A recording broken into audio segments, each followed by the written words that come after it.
This episode of the Old Dogs REI Network is brought to you by Mino Studio.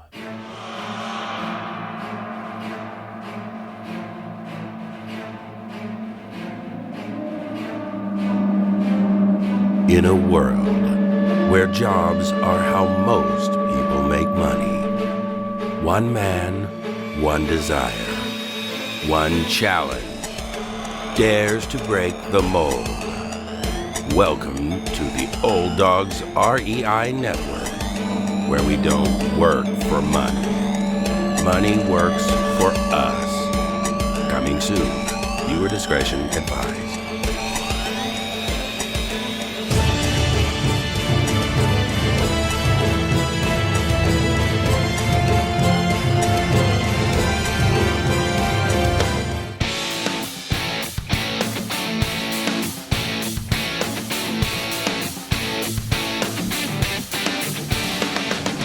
Welcome to the Old Dogs REI Network, where cash flow is king.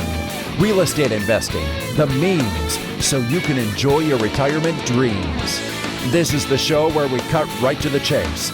No sales pitch, no long monologues, just simple how-to real estate investing advice, so you can earn the passive income you need to enjoy your retirement today. And now, your host and chief old dog, Bill Manacero. Welcome to the Old Dogs REI Network. I'm your host, Bill Manacero, and this is the show where 50-plussers and anyone else who wants to join us get solid, no sales pitch real estate investing advice to help generate real cash flow. This podcast airs twice weekly on Mondays and Fridays, and if you aren't already a subscriber, go to iTunes, type in Old Dog, spelled D-A-W-G, find our podcast, and subscribe. Well, we got a great show for you today. Very interesting young lady here that has a focus on vacation rentals. Her name is Erica Mueller. And Erica started out in real estate in 2002, 17 years ago, at the age of 18, and owned her first property at the age of 19. She has worked only with real estate investors her entire career in long-term real estate investing and commercial, and moved into short-term rental investing 11 years ago after moving to Orlando. She started a boutique real estate group called the Flamingo Group in Kissimmee, Florida, where she sold over 350 vacation rentals to investors from all over the world. Since then, she has scaled that model into a multinational vacation rental MLS platform, which sounds really interesting, and now offers investors the ability to find vacation rental inventory with existing income and revenue data. Erica is also a real estate investor, owns 3 mobile home parks in Georgia, and is actively growing her portfolio. Well, Erica, welcome to the Old Dogs REI Network. Hi, thanks for having me here, Bill. Well, it's great to have you on. Guy, you've got a great story here. I'm sure a lot of the folks listening would like to hear kind of, where you came from and how you moved into real estate and so forth. If you could just kind of give us a little background, that'd be great. Yeah, so I got into real estate straight out of college. I actually dropped out of college after one semester. I couldn't do it anymore. Because I had actually always wanted to be involved with houses and architecture, stuff like that. I grew up in South Florida, so I lived on the coast in the Boynton Beach, Wellington, West Palm Beach, that whole area. And I used to spend a lot of my free time driving down A1A, just looking at all the huge mansions and just obsessing over them, about how beautiful they were. I wanted to see the interior of them. And that was kind of what I did since I got a car when I turned 16. And I just realized one day when I was at the beach cutting class, as any good student would do, I can't do this. I can't go work for somebody else. I can't do the whole college thing. And I just wanted to be involved with real estate because that's really where my passion was. So I dropped out of college. I had 3 jobs, got my real estate license. And about 6 months into selling real estate, I was able to just do that full time. It didn't take me long to ramp up because I had a lot of tech skills as someone very young coming into the industry that was dominated by a much older crowd. So I surpassed a lot of the agents in my office. That it was at Coldwell Banker at the time. they were doing things a lot of the old school way, and started selling a lot of real estate. So that's kind of how I got started. And there was a lot of, at the time, this was before the big boom happened, or right as it was taking off, there was a lot of investment money coming from New York, Manhattan, Long Island, that whole area into Florida. So I captured a lot of that market that were investing their money into our South Florida market. And that's kind of really where I got into the investment side. Interesting. Now, you talk about your tech skills. How did that give you an edge over the other agents and brokers in your office? Yeah, so this was at a time back in 2002 when people didn't even understand how to hit Control C, and Control V in Office, copy and paste, right? Right. So, I mean, there were things where I had the ability to go online and do SEO work, start a website, build a blog, do a lot of that nobody even understood was a thing. Right. So I was able to start dominating the internet and the SEO search engines on Google at a very early stage. And I had, like I said, my office was dominated by mostly agents that were 40 plus years old at the time. They didn't grow up with technology. And I didn't really grow up with it either. I grew up with it at the tail end of my, experience in high school, but enough to get to understand how it works and learn some code and all that for HTML. So I think a lot of that contributed to being able to dominate the internet searches and capture a lot of the people that were looking up real estate online at a time before Realtor.com and Zillow and Trulia, and all those guys dominated the SEO space. So that's really how I had my edge over most agents at the time. That's fascinating. And were you self-taught? I mean, learning SEO and code. I mean, you definitely have to, you have to learn that in order to be able to master it. Yeah, I self-taught myself everything. I mean, that was the thing, is it wasn't hard to go and buy a book at the store at the time, Barnes and Noble, because a lot of that stuff was on the, available on the internet too. But I bought a lot of books and I read a ton of books, especially even real estate investing books. I just read so many books. So everything I learned, I taught myself. And I mean, truly, this as well as I do, like when you're young, you can retain information so much quicker than as we get older. And like even in my 30s now, my late 30s, it's so hard to retain that information. You're getting so old, Erica. Your 30s, wow. Come on. Well, I look back then, it's such a vast difference in what I can retain now versus then. So I'm just glad that I gave myself that education at a younger age, because now if I had to relearn all of that, I don't know if I could do it. Well, that's really neat. That's fascinating that you could jump in. Now, just to clarify, you were a broker or an agent, and plus you're talking about also, in your bio about commercial. Were you primarily in the residential side? Right now, I'm in the short-term rental investment side, which I consider it a form of a commercial investment, because people don't even realize they're buying a business, but they are. But it is still considered legally residential. I started off in residential long-term rental investing, working with both myself with investing and working with investors investing in that. And then I moved into the commercial space, working with gas stations and strip plazas and things like that in my early 20s, because I actually had a family friend, my dad's friend owned a commercial real estate company, and he kind of wanted to take me under his wing and make me his protege. I lasted about a year in that space and I hated it. So I didn't really stick with it. There's great income in commercial real estate, huge deals, but it just wasn't for me. It was too cold and disconnected. So I got out of that and got back into the residential investment side. You were an investor also. When did you start buying your own investment properties? Yeah, so I actually started buying long-term rentals before the bubble burst, like everybody else.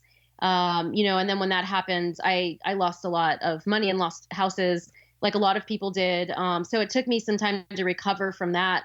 After I recovered from that, though, I bought my first mobile home park in Georgia a few years ago, 3 or 4 years ago. And I think it was 3 years ago. And that one was one of, and since then I've bought one every year. So that was my first huge investment in terms of a big commercial investment. Prior to that, it was always just flips and long-term rentals. I mean, I did a ton of flips, all throughout the boom, and then after it as well, to raise capital to buy bigger investments. Man, what a hustler! Man, I mean that's you're doing flips, you're buying mobile home parks, you're selling real estate. That's amazing. You seem very motivated there. Now, why mobile home parks? Just out of curiosity. So it's interesting. My husband and I, we got married very young at 20, and and he's also a real estate guy. So one of our dreams together was always to own self storage. Right when we were just kids, we're like, yeah, we're gonna get a self storage place, and we're gonna call it Store Your Crap, and then we're gonna open 20 of Store Your Crap all over. And we had this dream we were gonna do that, and that was our thing. And we always talked about it, but we realized after we had enough capital to finally do it, or we thought we did. We realized that when you run the numbers on self-storage, that you really need a very large entry point into self-storage to really make it work at the numbers we wanted to make it work at. We didn't want to get into an entry level type of investment. It just wasn't enough capital. Or it wasn't enough cash flow. So when we compared it, the same entry point that we could afford to get into to mobile home parks, the cash flow was just 10 times better on mobile home parks for the same entry point investment. So for us, it was kind of a no-brainer. We found one. It was off the market. We found it on a website, and it was for sale. We called the guy, and we did some due diligence on it, and we immediately bought it because the cash flow was so good. So for us, it was more about cash flow and creating that lifestyle that we wanted for our income numbers we wanted to be at, to stop having to work, to work because we want to, not because we have to. And mobile home parks just got us there faster. So that's why we did the mobile home over self-storage. Got it. And was there a challenge managing? Now you're still located in Florida, right? So managing a property in Georgia? Yeah, I mean, I think, and I'll say this, it's 50% we got lucky with the management options there. And then the other 50% is we had to do a lot of research and find someone. But when we first bought this property, we went through 2 or 3 different managers. Actually, it was 2 of them. The first one was the lady who came with the property, and she was a nightmare. We had to actually have her arrested because she was stealing money. We had to sue her. She was collecting the rent herself and then pocketing it, and shorting us and telling people they had to pay cash, which at the time we didn't know any of this was going on. We were brand new to this type of investment. So that after a couple months, we figured that out quickly, fired her, got rid of her. Yeah. Then we went to a really big management company that was in the area. They were huge. I think they had over 1,500 homes in their portfolio. And it was just too big of a company. They were doing a terrible job. They weren't paying attention to getting them rented out. Occupancy was struggling. So we were kind of concerned if we bought a bad investment or not. But then we finally found another manager there who was kind of in between both. It was that mom and pop feel. They were still smaller. They had under 500 homes in their program.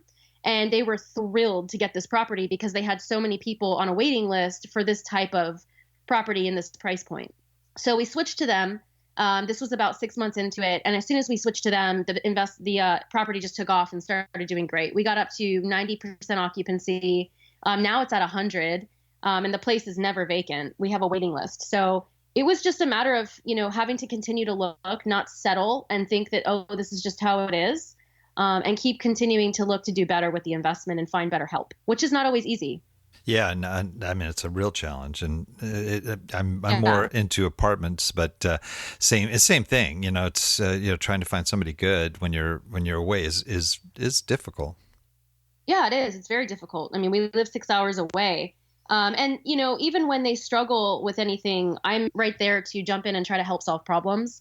So if they're struggling with rentals on, like one of our new parks we just put under with them, if they're like, well, occupancy is a little low right now, it's a slow season, I'm always there to bounce creative ideas off of them to try to get occupancy up and get new renters in there. So they've been really open to receiving my feedback, my marketing ideas, and allowing me to even go ahead and place ads online and things like that to get renters in there. So we've worked as a team, and I think it's been really great. I haven't had to deal with any headaches or anything like that. They deal with all of that, but I have helped them a bit with getting renters in there. That's great. Well, it sounds like you've got definitely a knack for marketing. Man, it sounds like you do real well there. Mm-hmm. Well, this kind of brings me to how did you get into short-term rentals? And said you've been doing this for 11 years. I mean, that's kind of pre-Airbnb and all the boom that's going on right now. Can you talk about that a little? Yeah, definitely. I love short-term rentals. And so I actually got into it by accident. And it was definitely before Airbnb was a thing and it was mainstream.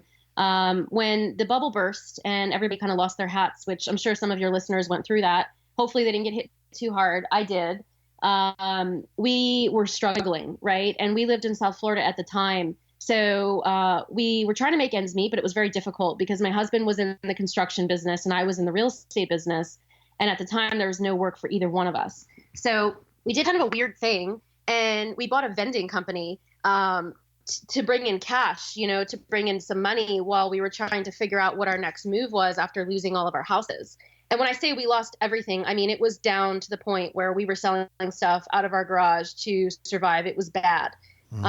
So we had bought this vending company and it actually did really well. And part of it, a lot of the route was in Orlando. So we ended up moving to Orlando for that business because that was paying our bills at the time. And when we moved here, I noticed that Orlando still hadn't really fallen into that burst of the bubble yet, like South Florida did. It's only 3 hours away, but the whole market was different. So people were still buying homes here. There was a lot of international money getting poured into this market because of Disney World. And I quickly caught on to that. And what I noticed was that the international money was going into buying all the foreclosures and the investment properties. I didn't know yet about all the international money getting poured into short-term rentals. So I figured in the meantime, I was going to take a job at a management company as a sales and marketing director to help them grow their portfolio.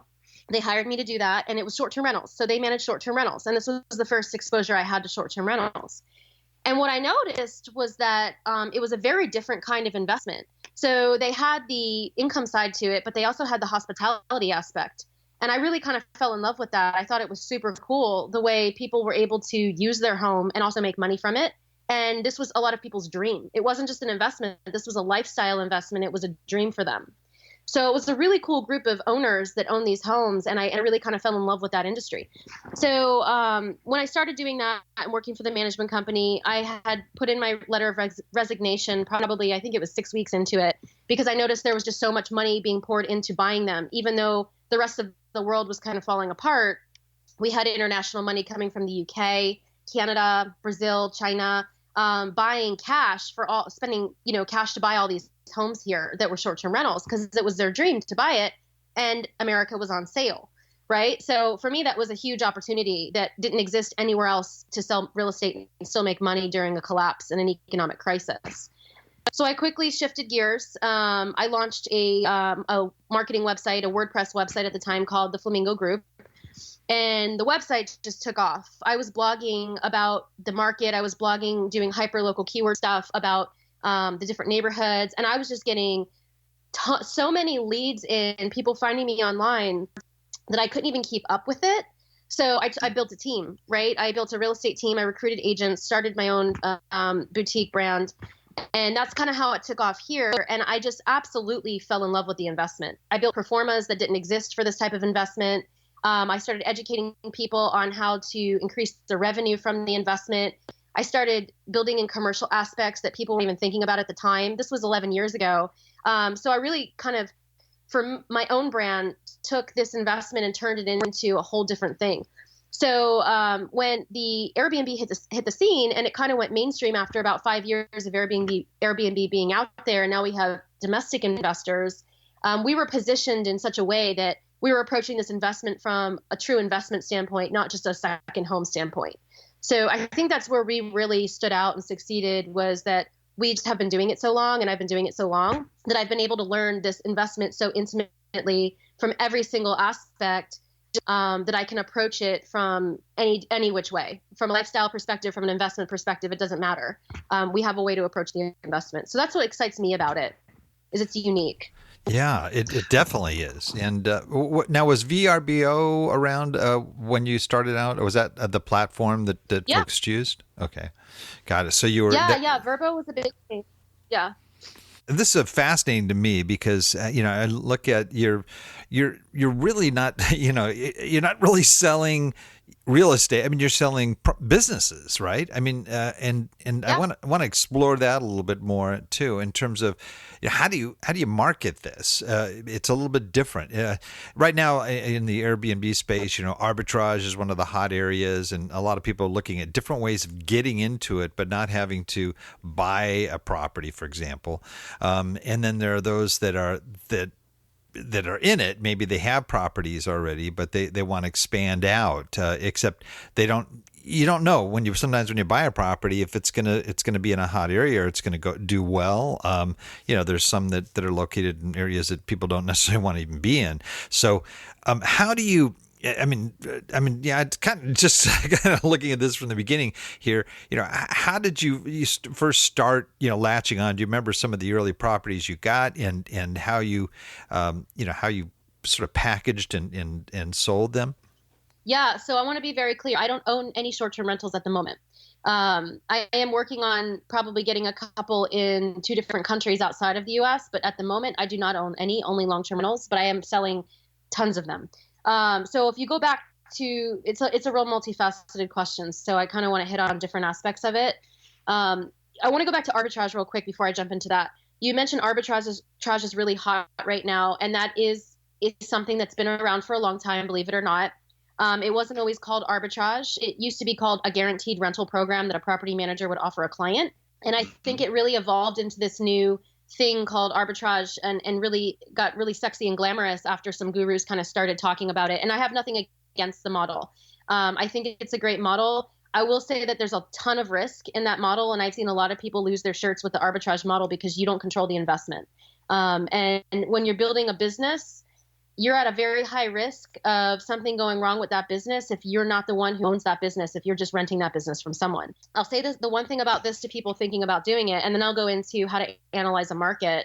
If you are thinking about investing in a short-term rental, it is an incredible investment. You can definitely 2x or 3x your revenue that you would make on a long-term rental. But you have to factor in the business component. And that means there is a human component to it that you don't have on a long-term rental. So with a long-term rental, you can just set it and forget it, and you turn it over to a manager. With short-term rentals, there's a hospitality aspect. So you have to think about what kind of host do you want to be, and what kind of investment do you want to have. The goal with these investments is not just to get them rented, but to get these guests coming back to your place year after year, because that creates a business goodwill, which means it's a guaranteed rent every year you can depend on. A percentage of your income comes from that. So there is a human component to it.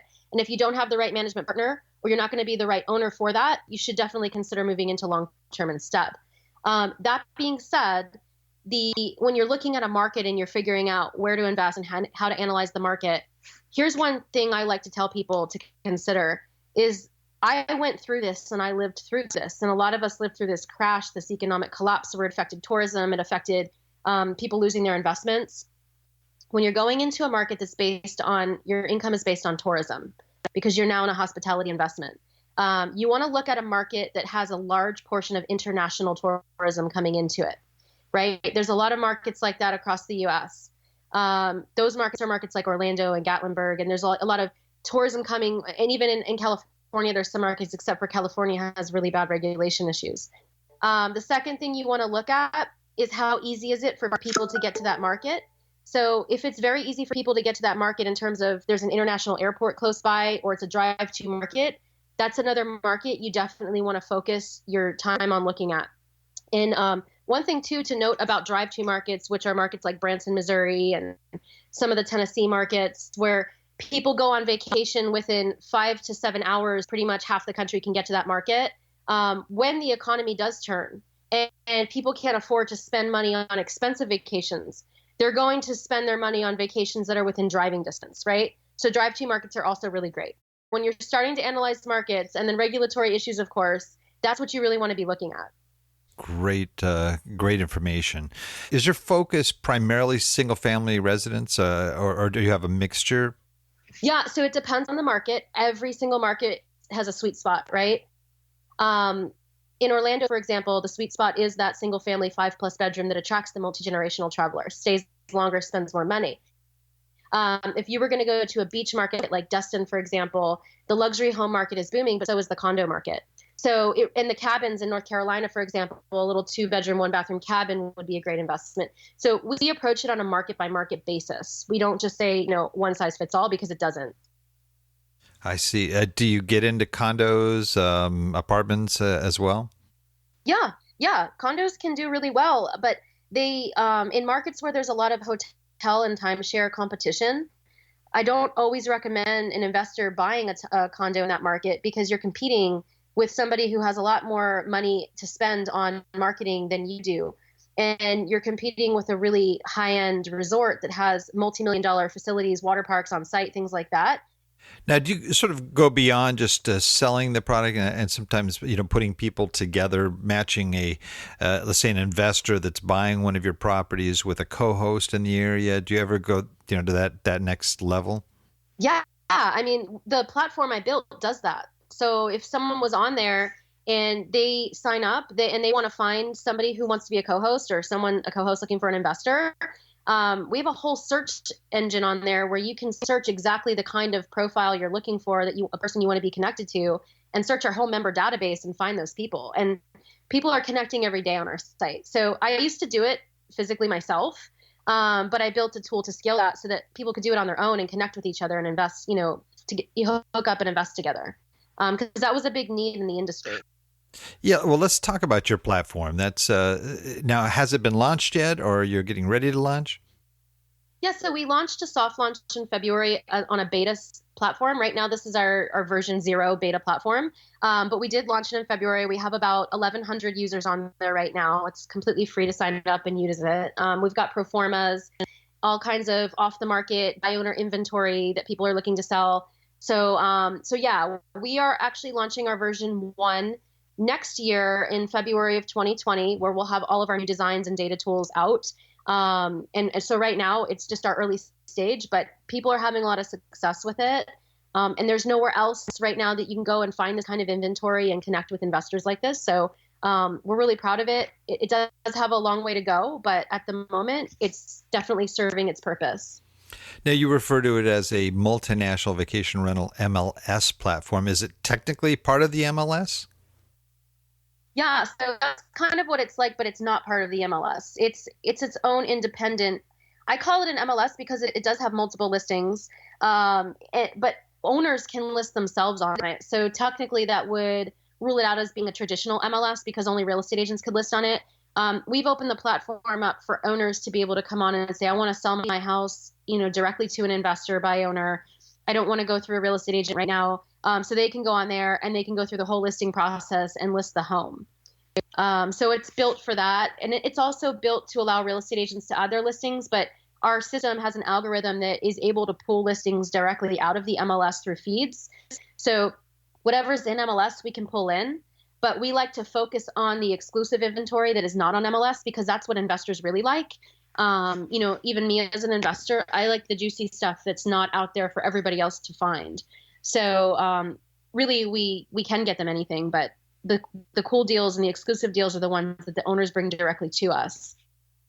Now, how does your listing differ from something you would find on MLS? Do you have the the pro forma in terms of the profit and loss and all the details about the business itself? Yeah, so every listing has a pro forma attached to it, where it's plug and play. So you can go on and look at different scenarios, but the pro forma has already brought into it the nightly rate, along with the purchase price and any other data that we were able to gather on the home. A lot of the homes, what the owners are bringing on, they're filling out all of their income and expense data. So we have almost full pro formas filled out on them. So they can get a pretty accurate assessment of what their cash on cash return looks like, their cap rate, break even occupancy. I would say it's about some of the listings that have all of that data are at about 80% occupancy. I'm sorry, 80% accuracy, because I'll never say 100% on anything, even on MLS. And then some of the other listings that we don't have as much data on are at about 50% accuracy, with the ability for the investor to go ahead and fill the rest of the data in themselves and be at 80 to 90% accuracy. Gotcha. So you would have, for example, does somebody have to have been a short-term rental for a certain period of time to qualify to list on this site, or could they have just Nope. started a week ago? They could just start a week ago and they disclose that, how long it's been going, how much income data they have to report, why they're selling, all of that information's in there. What we find is that a lot of people get into the investment and they don't know what they're doing. They don't have access to the right management. They don't have access to the right owner education. So they think they're in a bad investment. And I've even seen this in mobile home parks too, but they think they're in a bad investment because it's not working for them, but they're not digging further. They're not continuing their search with education and see what's going wrong and assess the investment. So they think they have a bad investment and they want to unload it. Well, if you have an educated investor who comes along and can assess that, from a standpoint of, okay, well, if I did this, this, and this would be a really well-performing investment. So this person doesn't really know what they have, and they get a good deal on it if they buy it. So we do see a lot of that sometimes where people get into it and they don't really know what they're doing and then they want to get right out. And of course, we try to help those investors keep it and give them some ideas on how to increase their income, but a lot of them are just burned and then they want out. So if you're an educated investor who understands investment, there's a lot of opportunity out there to get your hands on underperforming investments that just need to be tweaked a little bit and can do really well. And do you have people ever list that their property has not been a short-term rental, but they're trying to market it as such, or that it could be one? Yeah, we call those potentials. We call them vacation rental potential investments. They do have to pass, in order to be on our site, they do have to pass regulatory requirements. So if they were going to list a vacant home that's a potential on there, it would at least have to be in a market that is legally allowed to do that, in a neighborhood that is legally allowed to rent short-term rentals. If it doesn't pass that requirement, it can't even go on our site.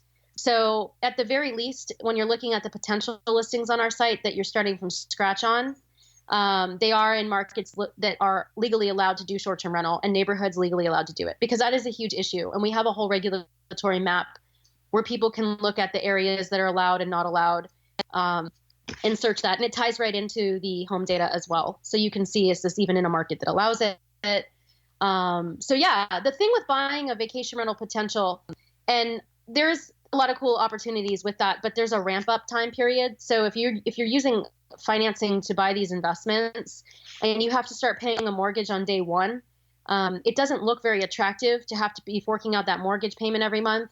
And it's going to take your home about 3 to 6 months to ramp up and get off the ground, because you have to build up reviews, you have to get your profiles going, you have to get furnished pictures, everything. The average ramp up time on a short-term rental can be anywhere from 3 to 6 months. And to reach its like critical mass where it's really well performing, I would say at like 1.5 to 2 years, depending on how good of an, how much work the owner put into it.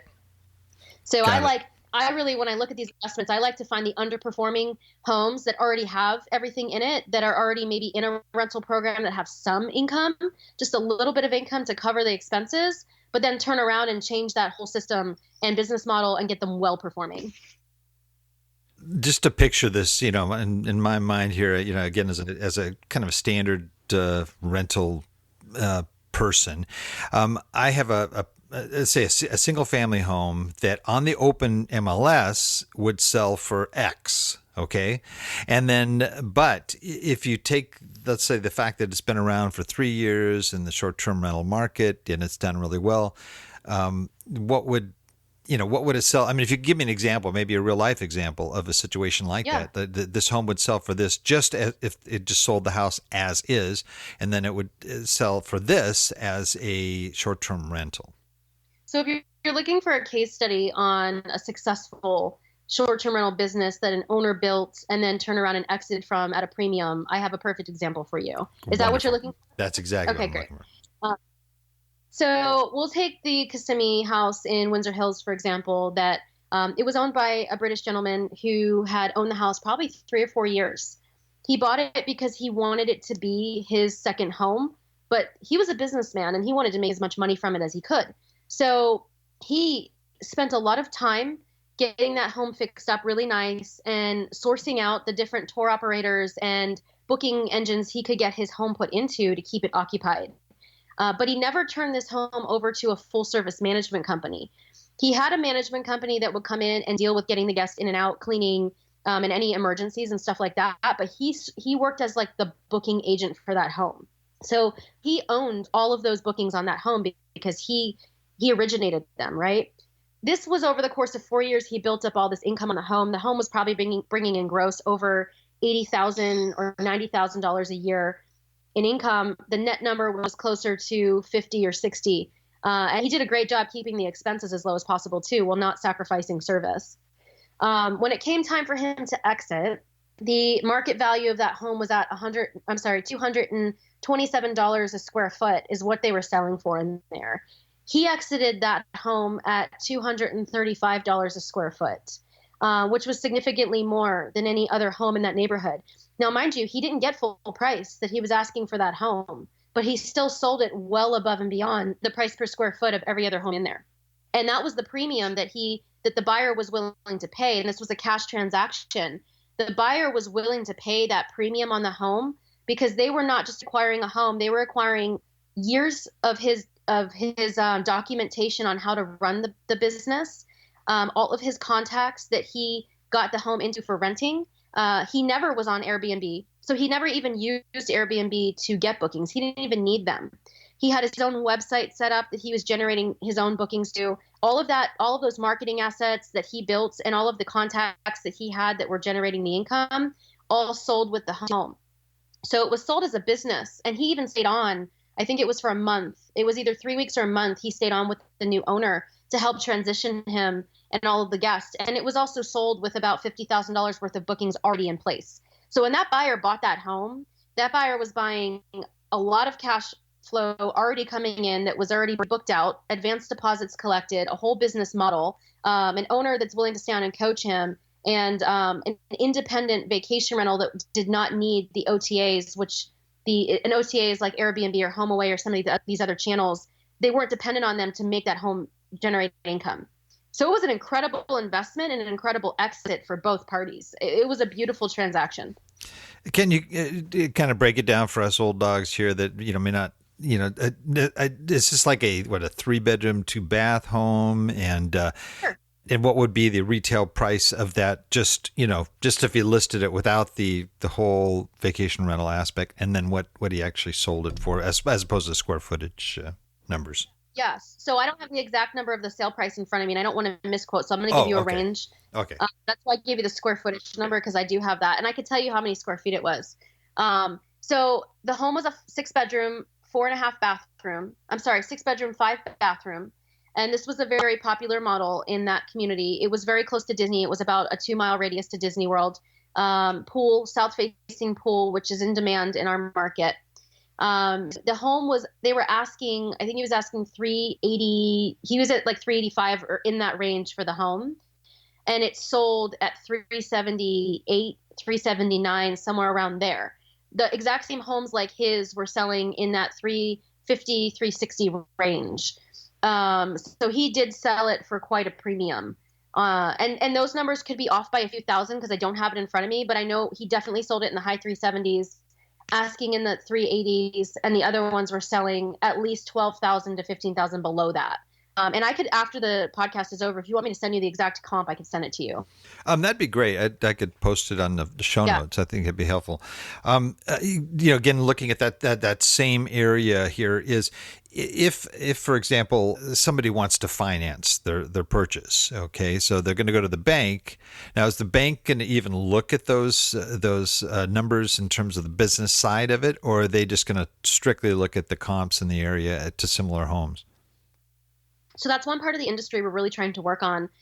We do now finally have banks and lenders willing to loan based on the income and revenue generated from the vacation rental. They're now finally starting to recognize these as, income producing assets, more of a commercial investment than a residential investment. And they're doing those with 20% down loans for domestic investors. Prior to this year, actually, it was very difficult to get those kind of loans. They didn't exist. So if someone wanted to buy a home for a premium, it was coming out of their pocket for the additional business assets. But now that financing is being made available for that, it's a lot easier to wrap all of that into the loan. And we're actually ourselves working with a lender to white label a product that will allow the investor to purchase the full value of the home with the income assets from the seller. And the seller can exit at the full value of it if that's something they want to do. But there are loan programs out there. and they didn't exist about a year ago. So it's definitely moving forward. Oh, interesting. And have you ever tried to sell any of these properties through some of the portals that sell businesses? No, actually, that's a great question. We have not ever put them like on LoopNet or BizBuySell or anything like that. We know that a lot of the people looking on those portals are looking for bigger, more commercial type investments. And since these represent such a small investment, we never really thought it would be appeal to them. So it's not something I tried, but it's interesting. Maybe someone out there can try it. I will say if you have like a multifamily or commercial building where a lot of investors will buy a whole building and convert it to short-term rental, that would be an excellent place to sell that type of an investment on BizBuySell or LoopNet or any of these commercial portals. I'd be interested in seeing a case study on that myself because it's not been done. We structured our portal to be more like that, but for specifically short-term rental. Okay. Do you tend to have more cash buyers for your properties? Yeah, I mean, when we were having all the international traffic come in and buy, it was all cash deals, all cash. But over the last 3 years, we're starting to see more and more financing, and I would say less and less cash. So I would say 30% of the transactions are cash, 70% are financing. So it really just depends on where the buyer's coming from and what their situation is. Gotcha. Well, Yeah. you've been doing this for a while, and both as a real estate investor, and now this unique niche that you've carved out here. What would you say was sort of the biggest mistake that had occurred early on that you wish you would have at least been able to prevent early on in either your real estate investing business or in this particular short-term rental market?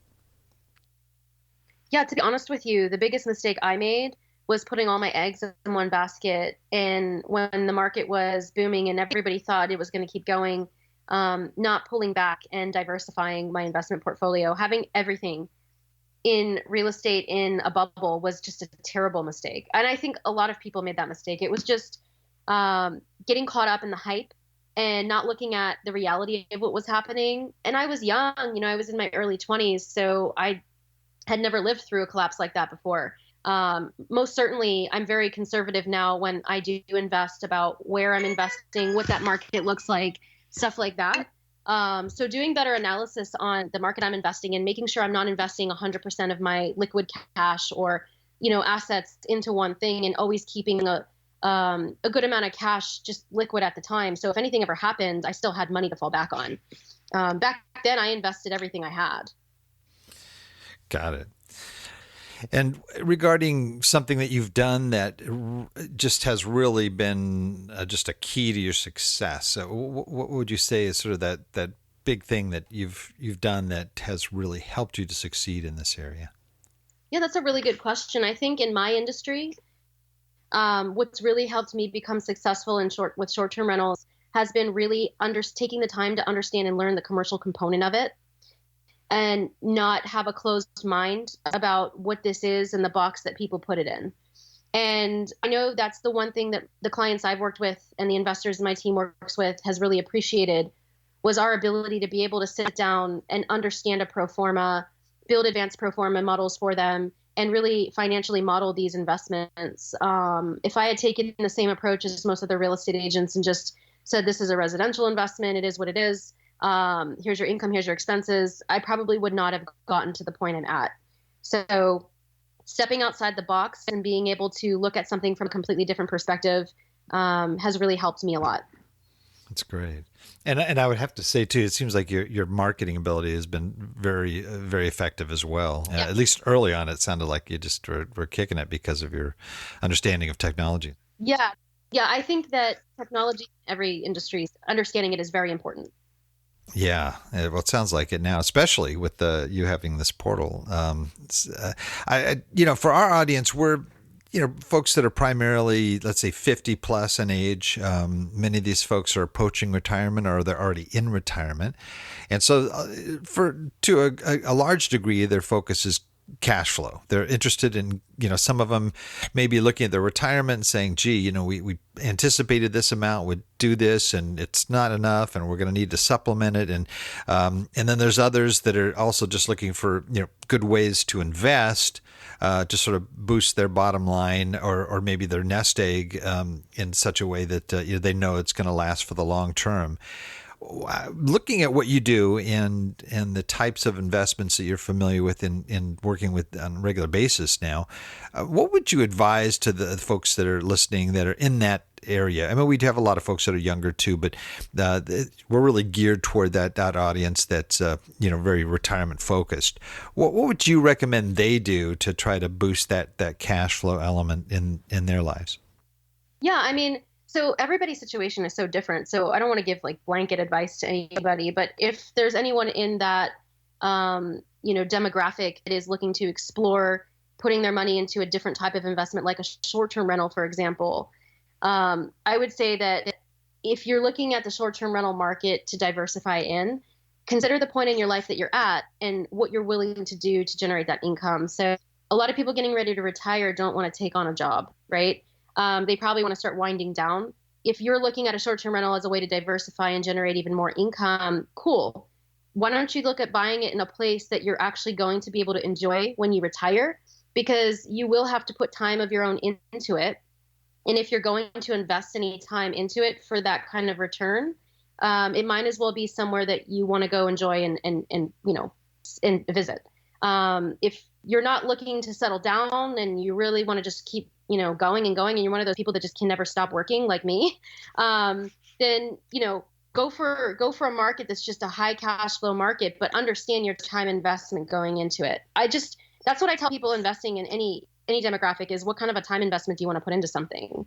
If it needs to be completely hands off or passive, you should be looking at multifamily, commercial, stuff like that. If you want to generate higher revenue than on a long-term rental and you don't mind getting involved, you might actually like it. You might actually like being a host and being, in the hospitality industry. Definitely consider a short-term rental, but consider it in a market that you can enjoy with your family. Now, are you dealing with a lot of operators that have successfully offloaded a lot of those responsibilities that some hosts, are very active in? So I've heard of some folks, doing virtual assistants and other people that are even, taking the inquiries and are responding to them, and they automate a lot of stuff and so forth.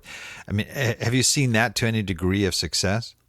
Yeah, I have. I've seen people set up systems, all different types of systems that work for them, that allow them to automate their entire process. And there's definitely a technology component to that, relying on some of the newer technology that's out there and some of the portals and channel managers that are available. You can definitely automate your business through a lot of that, but there's nothing that's going to replace, unless you get a co-host, maybe, there's really nothing that's ever going to replace that immediate first experience that the guest has when they go to book it or inquire with you. So if you can find someone that has that hospitality gift that can follow up with any of your inquiries that are coming in, and if you don't ever want to deal with that, you turn it over to a manager, but do understand that when you do that, your income goes down, right? So I'm talking to the person who wants to maximize the return on a short-term rental. You've got to be the person who's talking to the guest, because you're not only doing that to increase your revenue source because you're paying less to a manager, out of that booking, but you're also doing it because you're owning those bookings. So when you go to sell it, you can build yourself a business that sells at a premium. You're going to need to be able to respond quickly, or whoever's doing it needs to be able to respond quickly, be able to speak to the guest in a way that makes them feel good and like they're going to have a good experience with you, and understand what they're talking about too, and be able to give them that extra, make them feel special so that they're getting that guest experience. Because again, we're dealing with hospitality here. The guest wants to feel special, the guest wants to feel important, and the guest wants to get responded to immediately. So whether it's them doing it or they automated it or outsourced it, just someone has to know what they're doing. Right. That's it. Great point. But the more you outsource, the less revenue you collect. Do you find people that are looking at this as a real potential market where they may pick up 3 different properties, get them on board as a short-term rental, and then sell them, and they're really just starting to market these just like you would any kind of a rental property?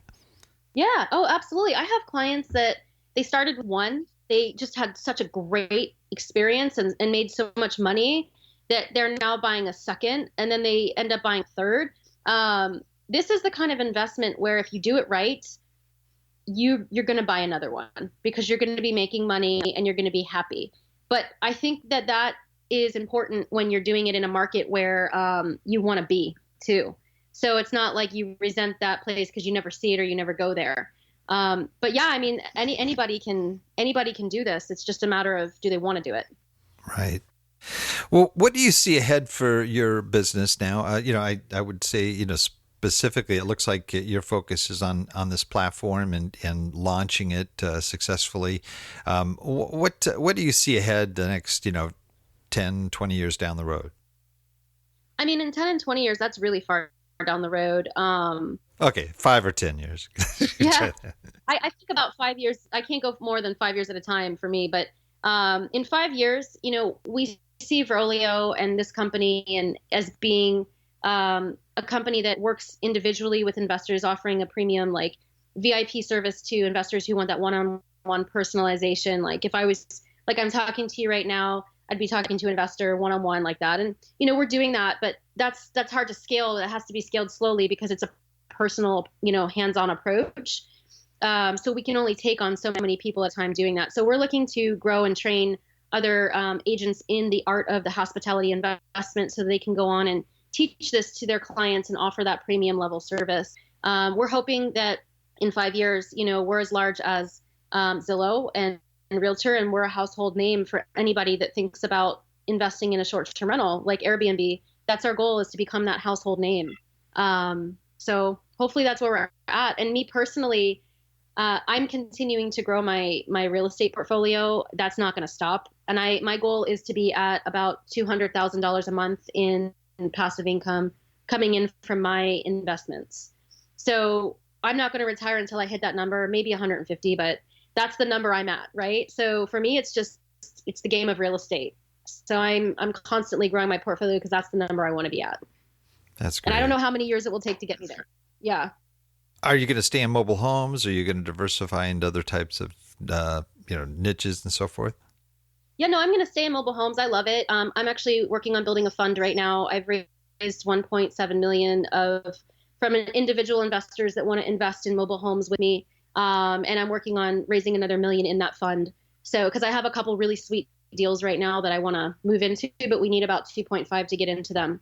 So I'll continue to stay in that, grow the fund, continue investing personally, investing with other investors. So that's something I'm never going to get out of. That's great. Time has zipped by so fast here. It's some great information, Erica. I really appreciate it. We have what we call now a wrap it up, which is sort of a lightning round of questions I ask you real quick to get resources that you've used in the past that might be valuable for our listening audience. So if you are ready, we can go ahead and wrap it up. Okay. Yeah. Ready when you are. Okay. Favorite real estate book? Rich Dad, Poor Dad. I know it's cliche, but it's the best. I agree. It's always mine too. Favorite just general business book? The E-Myth. That was like my ultimate. The E-Myth, and then also The 7 Habits of Highly Effective People. Those two changed my life, and they're just classics. And I read them over and over and over. Excellent books. Yeah. What would you say is your most valuable website for success, other than your own? Yeah, that's a good question. And I don't know how many people this is going to appeal to in your audience listening, but I really like Marie Forleo. I watch her YouTube show on, being an entrepreneur, especially as a female. I really connect with her. So Marie Forleo and all of her tools and videos is something I really like to watch for business stuff. She really speaks to me as my demographic. That's great. How about favorite app? For anything? It could be just general. It doesn't have to be business related, but if it is business, that's fine too. Oh, that's a really good question. Gosh, I have so many apps. Oh, I don't even know how to answer that one. Okay, I'm going to say Google Maps.